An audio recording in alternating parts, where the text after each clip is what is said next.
Between 1876 and 1878, a synchronized global catastrophe fueled by the strongest El Niño of the century claimed up to 50 million lives, revealing how rigid colonial economic systems can turn natural climate shifts into man-made mass mortality events. The crisis began in early 1876 when the southwest monsoon rains failed across the Madras and Bombay presidencies of southern India, leaving parched fields and empty granaries in a region already strained by heavy British taxation and commodity exports. Before the disaster, the British Raj had integrated India into the global market, forcing farmers to grow cash crops like cotton and indigo instead of subsistence grains, which left the rural population without food reserves when the weather turned. A massive El Niño-Southern Oscillation event, coupled with a record-strength Indian Ocean dipole, triggered a synchronized drought that simultaneously struck the North China Plain, northeast Brazil Sertão region, and the highlands of Ethiopia and Egypt.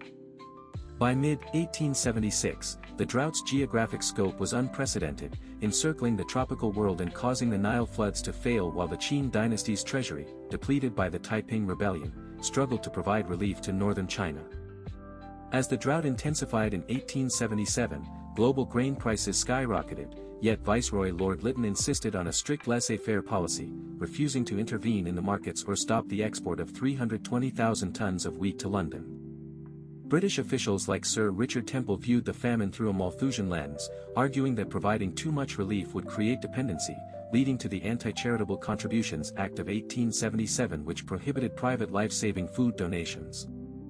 The belt of drought stretched across the southern hemisphere, devastating the Madras Presidency in India, the Shaanxi and Hunan provinces in China, the Serra region of Brazil, and even reaching Java, the Philippines, and North Africa.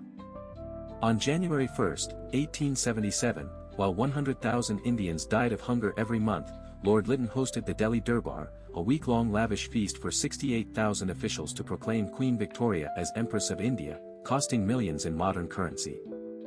To qualify for food, starving Indians were forced into labor camps under the Templ wage, which provided only 1,625 calories per day, a ration lower than that later given to Buchenwald prisoners, requiring men to perform heavy manual construction. In China, Welsh missionary Timothy Richard documented the incredible famine of the Dingwu year, lobbying international donors for relief while the Guangxu Emperor's court struggled to transport grain into the landlocked, mountainous regions of Shaanxi and Shaanxi. The human toll was staggering, with modern historians estimating between 5.5 and 10.3 million deaths in India alone, while China suffered 9 to 13 million fatalities, and Brazil lost nearly half the population of its affected northeastern provinces. When rains finally returned in late 1878, they brought no immediate peace, as massive outbreaks of malaria and cholera swept through the skeletal survivors, whose immune systems had been completely decimated by years of extreme, prolonged caloric deprivation. The catastrophe radicalized early Indian nationalists like Dadabhai Naoroji, who formulated the drain theory, arguing that the famine was not a natural disaster but a result of Britain systematically bleeding India's wealth and resources dry. In Brazil, the Grande Seca triggered a massive demographic shift as survivors fled the interior for the coast and the Amazon basin, providing the desperate labor force that fueled the rubber boom while permanently altering the region's social fabric. This global reckoning led meteorologist Gilbert Walker to conduct the first systematic study of the Southern Oscillation, eventually allowing modern scientists to understand the El Niño cycles that continue to threaten global food security in the 21st century. A cruel irony of the era was the railway paradox, where India's newly built rail network, intended to mitigate famine, was instead used by private merchants to rapidly move grain out of drought-stricken areas toward higher-paying European markets. The Great Famine remains a haunting reminder that while nature may pull the trigger through climate cycles, it is often political indifference and rigid economic ideologies that turn a seasonal drought into a global graveyard.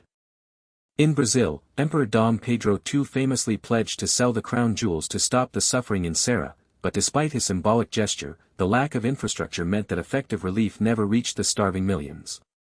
Sir Richard Templ also implemented a distance test, which cruelly required famished villagers to walk at least 10 miles from their homes to reach relief works, ensuring that only the truly needy received the subsistence rations. By the winter of 1877, the desperation reached such horrific levels that verified reports of cannibalism emerged from both the Shaanxi province in China and the Madras Presidency, as traditional social structures collapsed under the weight of starvation. Today, the 1876 famine serves as the foundational case study for what historian Mike Davis calls late Victorian holocausts, warning us that the intersection of extreme weather and heartless governance is the ultimate recipe for human catastrophe.